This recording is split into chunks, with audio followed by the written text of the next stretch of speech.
Hello everybody and welcome back to Recorded Words and Pages. My name is Natalie and today I'm going to be talking about all of the series I loved as a child, or maybe not a child but like when I was younger. So this is a pretty extensive list, I would say. And yeah, I'm just very excited to be sharing all of these books with you all really quickly. So Harry Potter. Yes, I read Harry Potter as a child. Yes, I loved it, but I don't feel comfortable talking about it anymore. It's with J.K. Rowling's views on, with everything she said about the trans community. I can't support her. I can't support the series anymore. So just note that I will not be talking about that in this video. But I'd say that one lends us quite well into the first series I will be talking about, and that is the Percy Jackson series. So I actually only own the 4th book, which is kind of strange, but I got like a used copy of it, so I was just like, alright, because I want to start collecting it. But yeah, Percy Jackson. So this is a Greek gods-inspired story. It's inspired by Greek mythology, and we're following Percy Jackson, who is not always the best student. He's gotten kicked out of a lot of schools, and then one day he finds out that he is in fact the son of Poseidon. He is a demigod, and so he goes to Camp Half-Blood to train, and that's when he finds out that Zeus's lightning bolt has been stolen, and Percy has to go and find it, or else the gods of Olympus are going to go to war. And that's just the first book, and then it expands into this whole greater plot, and I absolutely adored this series. Percy Jackson is a pretty universally well-loved series, and I fell into that. Rick Riordan's characters are just so relatable. The books are just fascinating, and I loved the Greek mythology aspects. So I absolutely adored these series as a kid, and I reread the series last year, and I'd say it still holds up. I still absolutely adored it. The next series is the School for Good and Evil series, and this is a fairy tale inspired series. And in this book, we follow Sophie and Agatha, who are from this small village, and every 4 years or something like that, 2 kids, one good and one evil, are kidnapped from their village, and the rumor is they go off to like the fairy tale world where they learn and train to become heroes or villains in a fairy tale.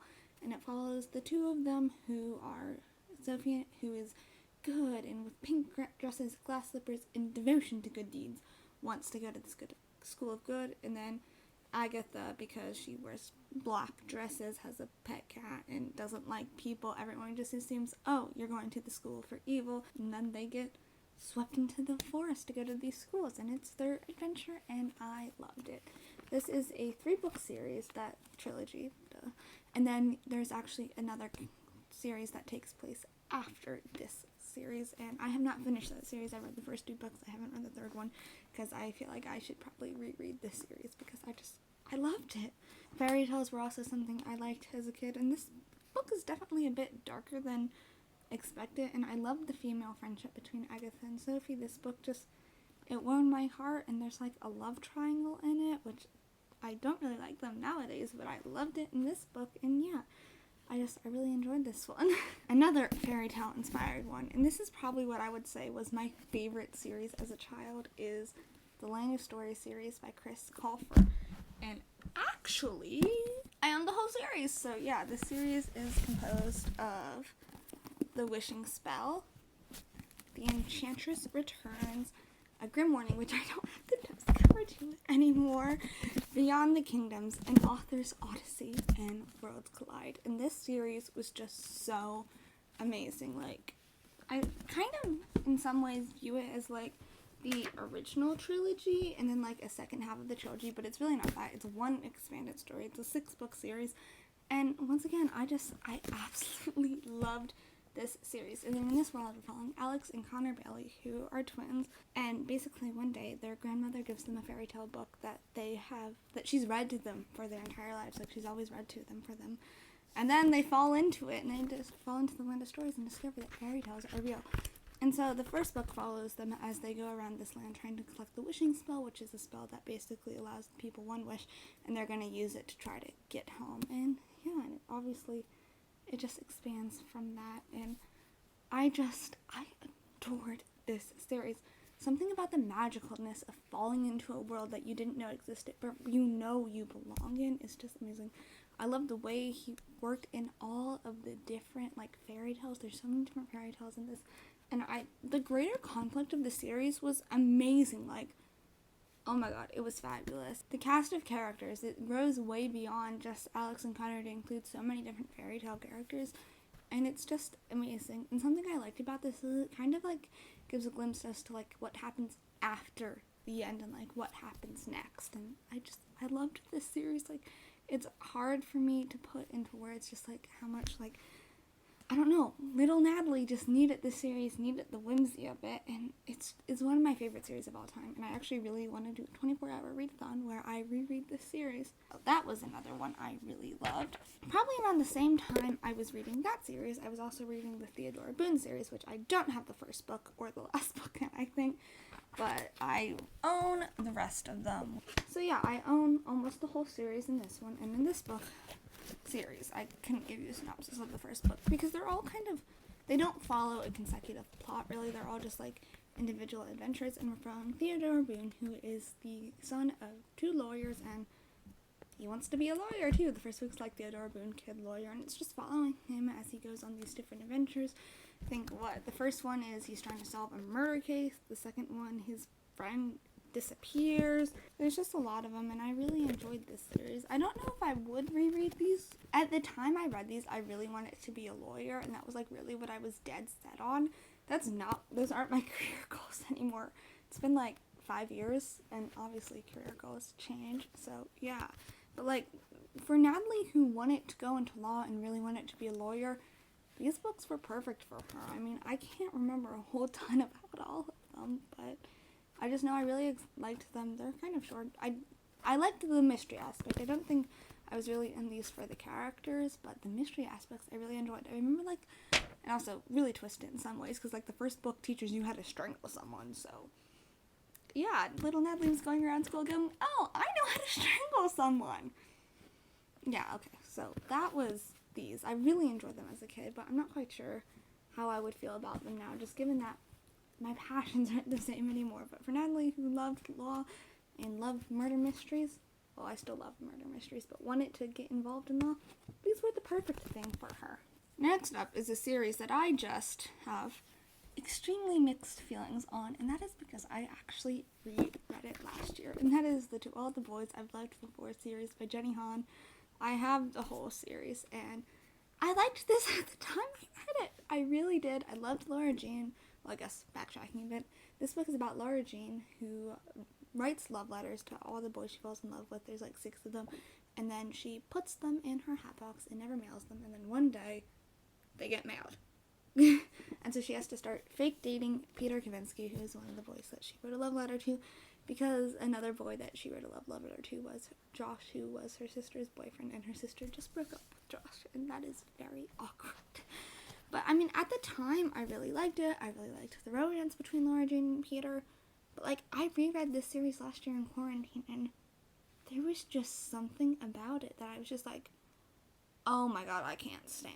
Just, there was a lot of miscommunication, I feel like, in their relationship, and I just, at the end of the day, I got the impression that they really weren't right for each other, which is kind of weird. And then in the third book, Always and Forever, Laura Jean. This is a very minuscule detail, just that has just greatly impacted my enjoyment of the series. And I just remembered in this book, I really disliked Peter. He was really rude to Laura Jean, just prioritizing what he wanted instead of her. And then, I guess, mild spoilers for the series, it's really not that important, but so Peter's parents are divorced, and he's not as close with his dad, and his dad doesn't make it to graduation.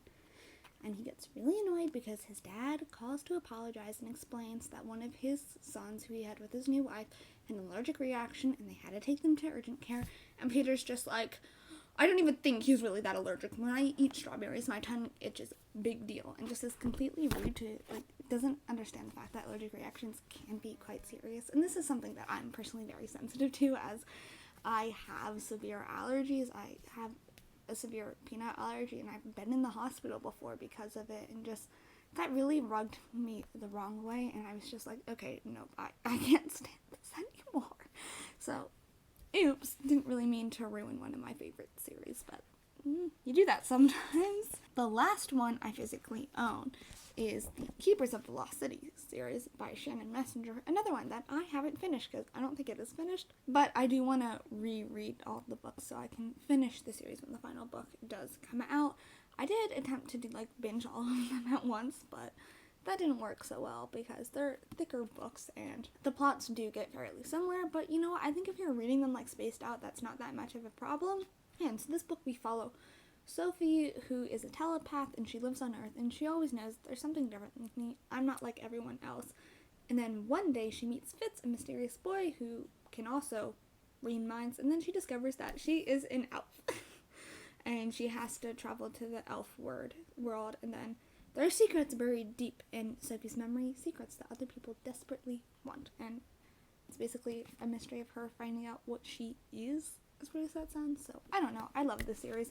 Reading was never the most popular thing growing up, and you know, you weren't exactly cool if you read, and you were like different than everyone else and weird. So to like read about a girl who was like also weird and different, and then she finds out where she truly belongs, I don't know, that just brings you a sense of comforting and like feeling that, yeah, I'll find where I belong eventually.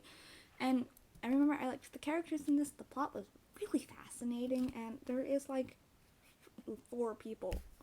there's like a love square in this, so yeah, I liked that, I guess. I loved romance when I was a kid. I mean, I still do, but but I love romantic aspects of books, especially this one, because it was just so dramatic when it came to all the romance, although I will say it took way too long for like actual developments in the romantic stuff to happen instead of just like light flirting and wondering, oh, does he like me? Because I really like him. And I know this isn't one that I've seen people read it nowadays and don't love it. And I remember one thing was like, there's too much obsession about like romance and flirting and like, oh, does this guy like me? I'm like, I'd say that's fairly accurate to like 12 to 13-year-olds. Like, I mean, you don't have a very big bubble. And there is a lot of obsession with like boys and does he like me? Does he not like me? Oh, I think that boy's kind of cute. So I would say that aspect is fairly accurate. I don't know. I really enjoyed this series, and I think when I do reread it, I'm gonna have to do like a book a month, so as to not just like make my mind go insane. Now on to the ones that I don't own. I'm saving the best one for last, but so next up is The Princess Diaries by Meg Cabot. In this book, we follow Amelia, and one day she randomly finds out that her dad is actually a prince, and so she's a princess, and it's just following her life through high school, and I really enjoyed it. I mean, it's a 10-book series. Some books I definitely didn't like as much as others, but just, I found Mia so, like, relatable, and she was awkward, and, like, I'm awkward, and that was just, like, amazing. I will say, I read this one, like, later. I think I read this one in 6th or 7th grade, so a bit more recently, but yeah, I just found these books really relatable. Once again, I liked the romance in some parts. In other parts, it was quite annoying, but yeah. Princess Diaries. I don't have a whole lot to say about this one, but I do know when I read it, I really enjoyed it. Okay, the final book series. I read this series in 4th grade. Should not have read it in 4th grade, but this was, from 4th grade on, this was my favorite series. Like, and I don't know why. I don't like calling books trash, but this series was trash, and that was The Click by Lizzie Harrison. Oh my god, this is like a 15, is it 16 books long? It may be 16 books long series. And it's drama. So we're following, how many characters are there? So we're following this really popular, rich group of girls. Massey, Dylan, Alicia, I don't know how to say her name, Kristen. Maybe there's 4 of them. I think there's 4. And they're like the most popular girls at school. They're rich. Everyone wants to be them. And then Claire, who is not this poor, she's a family friend of Massey.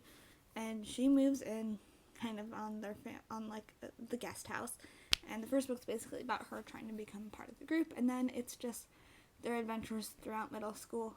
Does this book go into high school? I really feel like it doesn't, but it may. And this is just the most stupidest drama-filled trash I've ever read, but I loved it. I mean, did it give me a completely unrealistic expectation as to what middle school is gonna be like? Yes. Was it just so stupid and like terrible writing, but I loved it? Yes. Am I planning on rereading this series? But like, I'm gonna have to do it within the course of 24 hours and vlogging it because I feel like it's gonna be a good time. Yes, I'm excited to reread this series. I don't know why, but I am just so excited to just delve into the trash that this was. And mind you, like, the books can still not be great quality, and you can still enjoy them, which I think was really what this one was. There's romance, there's friendship drama, there's everything. I don't know why I love this series, but I did. I also remember very distinctly that this was the first book I ever read that had a curse word in it, and I read it and I was like, oh my god, guys, you gotta see this. It was embarrassing. Oh, thinking about the times I read these books, I remember one time I like left a book around, my mom picked it up and read it and was like, what is this? This is trash. Great memories with this series. And I also remember my school library didn't have the full series, and so I read some of them like skipping books. I don't know. I feel like this is a very distinct genre of books that like I read a lot of different series with, and like the series that had like 15 books, they're all just drama. Libraries probably didn't have the full series, and oh my god, this was a time. Maybe I'll make a whole video about series I read that were very similar to this, because there's all the okay, well, that was probably my favorite series for a really long time. Alright, those were my 8 favorite series I read when I was a child, or when I was younger. We got some good ones on it. We got some not so good ones. We got some ones that I still love, and some ones that I don't love as much anymore, and yeah, my second book's just about. I mean, no matter how I feel about these series now, these books were the books that shaped me growing up. These were the books I loved, and books I came back to time and time again to find my comfort, regardless of how good they are nowadays. But yes, that is it for the video. I will link the first book in each series down below. I'm not going to link like each book, but I'll link the first book in each series down below so you guys can explore these series if you so want to. And down below you will also find links to my Bookstagram and my Goodreads if you want to follow me there. Tell me in the comments what your favorite series was when you were growing up. Subscribe to see more content from me very soon, and I will see you in my next video. Bye!